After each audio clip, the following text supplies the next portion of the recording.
આજે મારે જવાનું હતું બારગામ અને ઈ પાછું મારું બાઇક લઈને તો બાઇક લઈને હું અત્યારે બારગામ જવા માટે નીકળી ગયો. ફાઇનલી દોસ્તો અત્યારે હું નીકળી ગયો છું જવા માટે. આ તમે અત્યારે જોઈ રહ્યા છો રસ્તાના વ્યૂ છે. તો ફાઇનલી દોસ્તો અત્યારે પહોંચી ગયો છું ટોલ નાકે. પણ આપણે કાંઈ ઉપાધિ છે નહીં, આપણે તો ટુ વ્હીલ છે એટલે કાંઈ ટોલ તો ભરવાનો છે નહીં. પછી આપણે પહોંચી ગયા ધ્રોલમાં ને આ તમે જોઈ શકો છો ધ્રોલના વ્યૂ. આ ધ્રોલની બજારના વ્યૂ છે, તમે જોઈ શકો છો.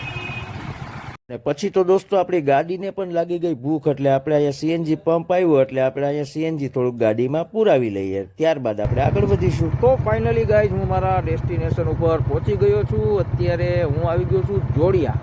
આ તમે જોઈ શકો છો જોડિયાના વ્યૂ છે. ધ નેક્સ્ટ ડે ફાઇનલી દોસ્તો આજે છે આપણા બ્લોગનો બીજો દિવસ અને હું જોડિયાથી નીકળી રહ્યો છું રાજકોટ રિટર્ન. ફાઇનલી દોસ્તો અત્યારે 30 કિલોમીટરનો રન કાપ્યો અને આ હોટલે આપણે ચા પાણીનો કર્યો હતો વોલ્ટ. ટોલ નાકા પાસે પહોંચી ગયા અને અહીંયા થોડુંક ફ્રૂટ ને શેરડી ને લેવું હતું એટલે લેવા માટે આપણે હોલ્ટ કર્યો છે. જોઈ શકો છો આ ફ્રૂટનો થડો છે.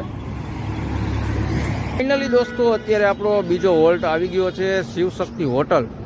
તમે જોઈ શકો છો શિવશક્તિ હોટલના વ્યૂ છે. તો હલકો ફૂલકો નાસ્તો આપણે મંગાવી લીધો છે, ભેળ અને ચા. જોઈ શકો છો આ ભેળ આવી ગઈ છે.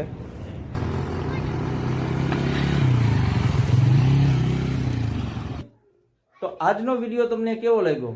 આજના વિડીયોને આપણે અહીં એન્ડ કરીશું. આશા છે કે આજનો બ્લોગ તમને ગમ્યો છે. ગમ્યો તો લાઈક શેર અને સબસ્ક્રાઈબ કરવાનું ભૂલશો નહીં.